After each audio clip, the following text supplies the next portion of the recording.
Eh, yung yung opinion niyo sa pagbukas ng SALN.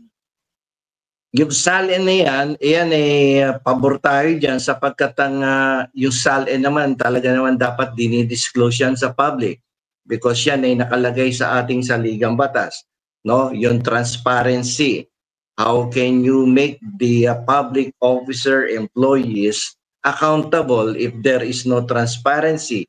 So yung SALN na yan dapat i-disclose yan. Dapat open to the public. So that's so you will be able to determine the fact kung yumayaman ba yan. O, kung yumayaman, wala namang problema kung may negosyo siya. Pero kung yumayaman siya dahil nakaw siya ng nakaw sa kaban ng bayan, yung SALN ang determining factor for someone to file a case of under the Anti-Graft and Corrupt Practices Act or plunder. Oh, napakaganda nga po talaga na nabuksan na po yan, no? At dati kasi panahon ni Duterte, ni-restrict nila yan, ayaw nila pakita eh. O ngayon, buksan ninyo lahat yan. So, tingnan natin kung sino yung lumubo ang tiyan ng gusto noong time na nakaupo sila sa pwesto. Naglakihan yung tiyan eh. Definitely, pag malaki ang tiyan yan, malaki ang bulsa niya. Kasi ngayon, tingin niyo po ba mas kakabahan yung mga politicians na mga corrupt dahil ngayon exposed na SALN, madaling i-request or ano?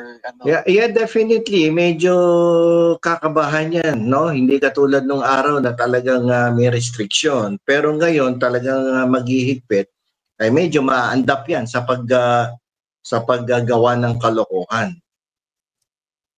So, dapat kasi may makulong talaga para matakot siya mga yan eh.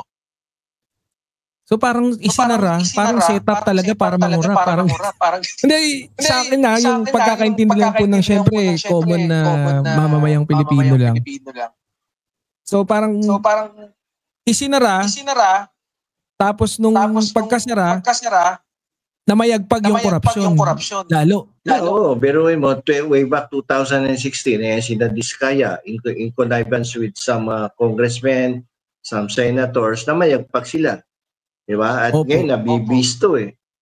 Sila din naman ang umamin eh. Alam mo naman ang isda, nahuhuli sa sarili nilang bunganga, diba? During the investigation, kakabistuhan. Yung even with the family of some politicians. Like, bukas po sasampahan ng kaso, I believe sa ombudsman din si Senator Bongo. Matagal na sinampahan ng kaso yan ni Trillanes, hindi kumilos noong panahon ni Martires.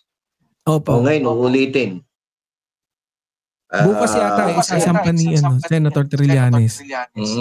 Dapat naman talaga sampahan ng kaso. Kung walang kasalanan, depensahan niya yung sarili niya. Ganun lang naman kadali yan eh. Sige, magsampa kayo kahit isang katutak na reklamo. For as long as hindi ka guilty, then definitely kahit sinong lawyer ang kuhanin mo, makaya kang ipa-acquit if you did not commit the crime. Opo. Pero do you think hindi kailangan ng 5-star law firm yan. Kahit wala kang abogadong sikat, kapag wala ka talagang kasalanan, no? Kahit si Attorney Empoy lang kunin mo, mapapawalang sala. Hindi, may kaibigan akong Attorney Empoy talaga ang pangalan eh. Opo. MP na lang, MP.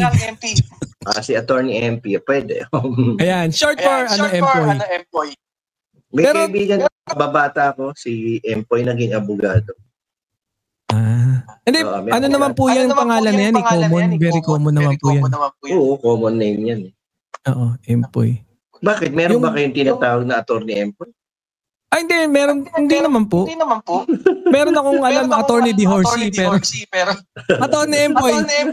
Wala po akong wala. Ako may kaibigan ako, Attorney Empoy. Ganda lalaki. Nako hindi po yan yung Empoy na kilala ko.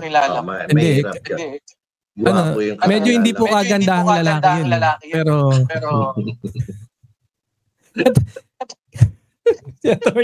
Attorney, wait lang. Yan po. medyo mangkulit lang po tayo ng ibang mga yung DDS. Hindi ko alam kung DDS din tawag. Pero yung mga DDS, what do you think of the idea Yusek Claire being a DOJ? Dinideny naman ni Yusek Claire na interesado siya doon sa position So, pero nabanggit habang dinideny, attorney. Ako, para sa akin, qualified naman si Yusek doon sa Department of Justice Secretary si Yusek. Kaya-kaya niya yun. Kung matutuloy siya. So, sama na tayo sa kanya. Ay, oo. Malawak ang Department of Justice. Maraming hawak na bureau yan na magaganda. Like for instance, National Bureau of Investigation, kanya yan Bureau of Immigration, Justice Department yan.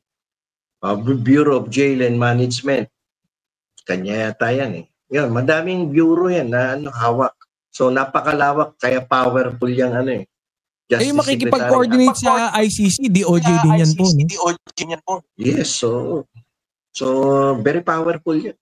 So madami actually nag-a-apply dyan. Kaya nga lang, siyempre, presidente ang dyan. Kung interesado si Yusek Claire dyan, lamang siya dyan. Araw-araw niya kausap si BBM. Ano ba naman yung bulungan mo lang yun? Sir, akin na lang yan. Pero attorney